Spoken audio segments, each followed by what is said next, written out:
In this video, I want to introduce you to the step-by-step castle method of building a business. And this video is going to be aimed at beginners. Throughout this video, we're going to be designing a business completely from scratch, and I'm going to be going through the castle method on this template over here. And if you want this template, it is available completely for free alongside a Google Doc version if you don't like Notion. That'll be linked down below. So let's start with step one of the castle method, and that is conceptualize. And to illustrate this, I want to tell you a little bit about Cedric.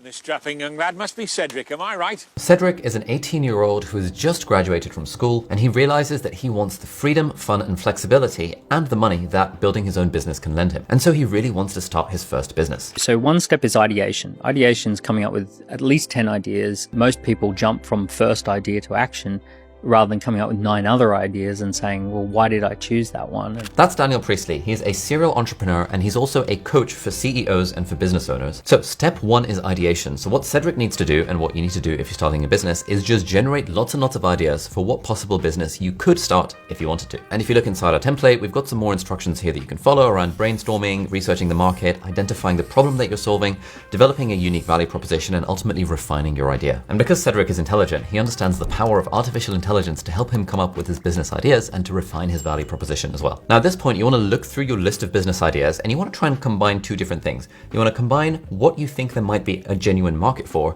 with what you personally might be potentially interested in or what you have personal expertise in. And this is an idea from Jim Collins' book, Good to Great, and it's called the hedgehog concept. And it's basically this Venn diagram intersection between the things that the market wants, the thing that you could potentially be the best in the world at, and the thing that you personally enjoy. And if you can find something in the intersection of that Venn diagram, that's when you really have a business that could flourish. But within this hedgehog concept, especially if you're starting your first business, by far the most important thing is trying to focus on the problem that you are solving for your customers, trying to focus on being of service rather than being selfish. And so thinking in terms of what he's interested in, also what there's a market for, Cedric looks at his list of business ideas and he thinks, wand maker's workshop. What if he starts a business where he could potentially sell custom wands to people who want custom wands? And now Cedric comes up with a name, and because again, he's just using AI because it's just a fairly quick thing, he decides, you know what, let's go for the Wand Studio. That is Cedric's new business. Now, step 2 of the castle method is to assemble your minimum viable product. The method that every startup who is intelligent in the world follows these days is starting off by building a minimum viable product where the objective is lead generation. So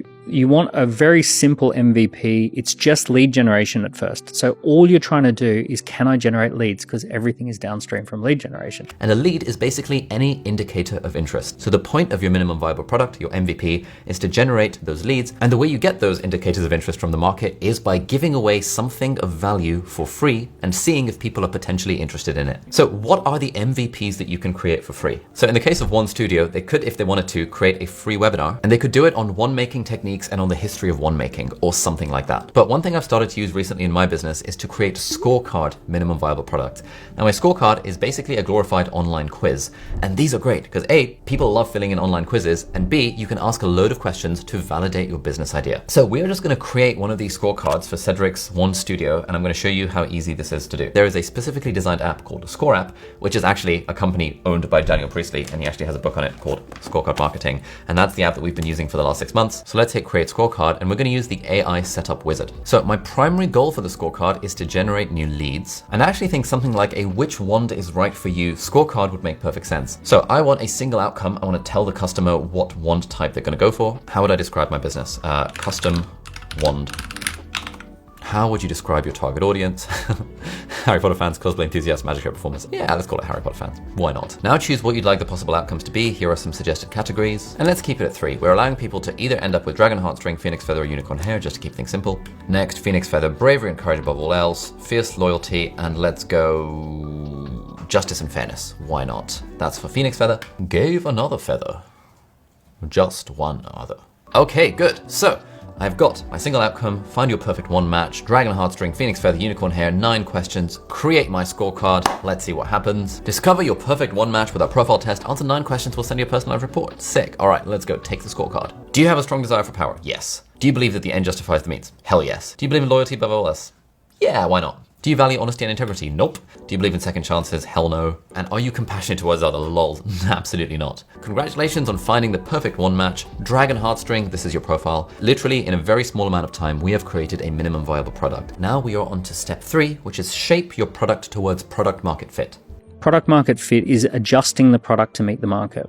So you imagined the product would be red, but everyone wants it in blue.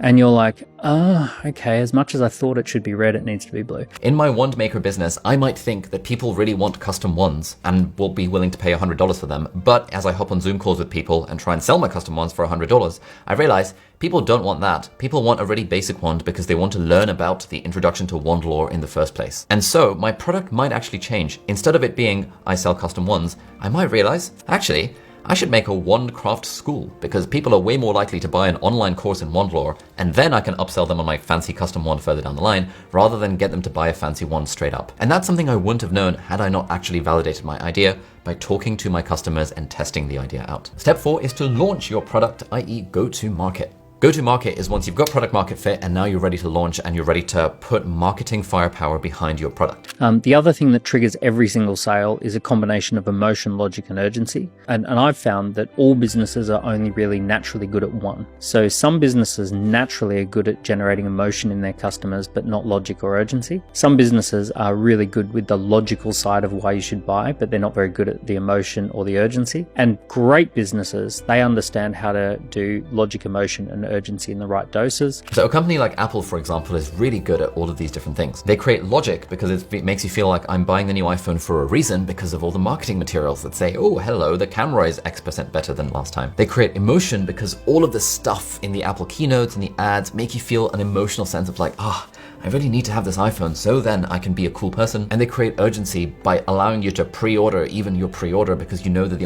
new iPhone is going to sell out, and therefore there's a sense of like, I need to have this now rather than further down the line. And then step 5, E, is expand and scale up. Scale is multiple locations. Now we're going to go out so we might start in London and then go out to Los Angeles and New York and different locations. So we're going to go scale is normally new products, new markets, new territories. This is a place where very few people get to because very few businesses actually get to the point where they even launch because people get hamstrung along the way by not giving things away for free. This is where it's really helpful to have a CEO coach or a business coach. We spend thousands of dollars a month on my own CEO coach, Eric Partaker. He's great. He's scaled a bunch of businesses in the past. He's really helping us with scaling ours. Like all of that fun stuff comes in. But the main thing to remember from this video is that every single thing is downstream of lead generation. Find a way to validate your business idea by getting customers in for free via a scorecard or a webinar or a landing page or whatever you want. And then once you've validated your business idea, actually have conversations with your customers to get product market fit. And then you can worry about all the stuff later. Thank you so much for watching. I hope you like this video and I'll see you hopefully in the next one. Bye-bye.